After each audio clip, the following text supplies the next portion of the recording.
चलिए बोलो बच्चों आ आ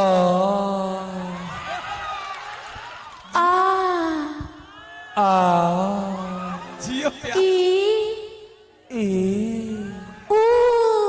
ओ अब मिला करके एक साथ बोलो बच्चों फास्ट में आ आ आ ई ऊ ओ बाप रे यो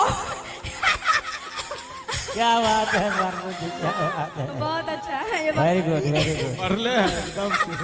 हाँ मजा आ गया। मजा दे दिया। हो कहाँ ऊ में हो कहाँ घुस गया कैसे घुस गया पते नहीं ऊ चला में हा घुस जाता है तो ऊ वही ना हाँ। आ में ऊ है ये नहीं आ तो सब पढ़े होंगे उसमें ऊ है कहीं ऊ है